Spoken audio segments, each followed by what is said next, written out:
ದೇವರ ಪರಿಶುದ್ಧಗಳ ನಾಮಕ್ಕೆ ಸ್ತೋತ್ರವಾಗಲಿ. ಹಲ್ಲೆಲೂಯಾ. ಇವತ್ತು ನಾವು ತಂದೆಯಾಗಿರುವಂತಹ ಕರ್ತನನ್ನು ಸ್ತುತಿಸ್ತಾ ಇದ್ದೇವೆ, ಆರಾಧಿಸ್ತಾ ಇದ್ದೇವೆ, ಹಿಂಬಾಲಿಸ್ತಾ ಇದ್ದೇವೆ. ಇವತ್ತು ನಾವುಗಳು ನಂಬಿದಂತಹ ಈ ತಂದೆ, ನನ್ನ ಒಡೆಯನು, ನಮ್ಮ ದೇವರು, ಆತನು ಎಂತವನಾಗಿದ್ದಾನೆ, ಆತನು ಯಾರಾಗಿದ್ದಾನೆ, ಆತನು ಎಂಥ ಅಧಿಕಾರವುಳ್ಳವನಾಗಿದ್ದಾನೆ ಎಂಬುದನ್ನು ಇವತ್ತು ನಾವುಗಳು ತಿಳಿದುಕೊಳ್ಳುವಂತವರು ಆಗಿರ್ಬೇಕು. ಸ್ವಾಮಿ ತನ್ನ ಶಿಷ್ಯರಿಗೆ ಮತ್ತಾಯ ಸುವಾರ್ತೆ 6ನೇ ಅಧ್ಯಾಯದಲ್ಲಿ 10ನೇ ವಚನದಲ್ಲಿ ನೋಡುತ್ತೇವೆ, ತನ್ನ ಶಿಷ್ಯರ ತನ್ನ ಬಳಿಗೆ ಬಂದು ನಮ್ಮನ್ನು ಪ್ರಾರ್ಥನೆ ಮಾಡುವುದನ್ನು ಕಲಿಸಿ ಎಂಬುದಾಗಿ ಹೇಳುವಾಗ ಪ್ರಥಮವಾಗಿ ಆತನು ಕಲಿಸಲ್ಪಟ್ಟಿರುವಂತಹ ಮಾತು ಪರಲೋಕದಲ್ಲಿ ಇರುವ ನಮ್ಮ ತಂದೆಯೇ ಎಂಬುದಾಗಿ.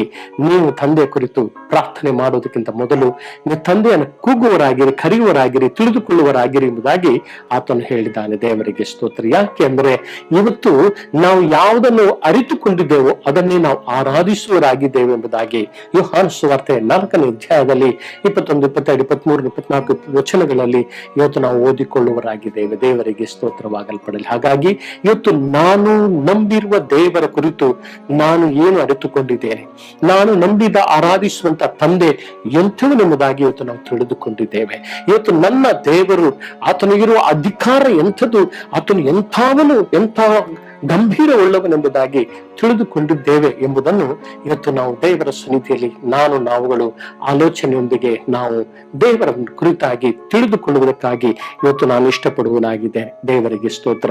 ಕೀರ್ತನೆಗಳನ್ನು ಇವತ್ತು 89ನೇ ಕೀರ್ತನೆ 9ನೇ ವಚನದಲ್ಲಿ ಇವತ್ತು ನಾವು ಓದಿಕೊಳ್ಳುವುದಾದರೆ, ಸಮುದ್ರದ ಕಲ್ಲೋಲಗಳನ್ನು ಅಂಕೆಯಲ್ಲಿಟ್ಟುಕೊಂಡಿರುವವನು ನೀನು, ತೆರೆಗಳು ಏಳುವಾಗ ಎಂಬುದಾಗಿ ಇವತ್ತು ಕೀರ್ತನೆಗಳನ್ನು ಬರೆಯದಂತಹ ಕೀರ್ತನೆಗಾರನು ಇವತ್ತು ದೇವರ ಸನ್ನಿಧಿಯಲ್ಲಿ ಪದ್ಯರೂಪವಾಗಿ ಆತನು ಅರಿಕೆ ಮಾಡಾನೆ. ದೇವರೇ, ಸಮುದ್ರದ ಕಲ್ಲೋಲಗಳನ್ನು ನೀನು ಅಂಕೆಯಲ್ಲಿಟ್ಟುಕೊಂಡು ದೇವರೇ ಅದರ ಸಂಗತಿಗಳನ್ನು ನೀನು ಅದನ್ನು ತಿಳಿದುಕೊಂಡಿದೆ. ಅದರ ತೆರೆಗಳು, ಅದರ ಅಲೆಗಳು ಏಳುವಾಗ ಅವುಗಳನ್ನು ತಡೆಯುವಂತ ಶಕ್ತಿಯು ನಿನ್ನಲ್ಲಿ ಇದೆ ಎಂಬುದಾಗಿ ತಿಳಿದುಕೊಂಡ ಆತನಾಗಿದ್ದಾನೆ. ದೇವರಿಗೆ ಸ್ತೋತ್ರವಾಗಲ್ಪಡಲಿ.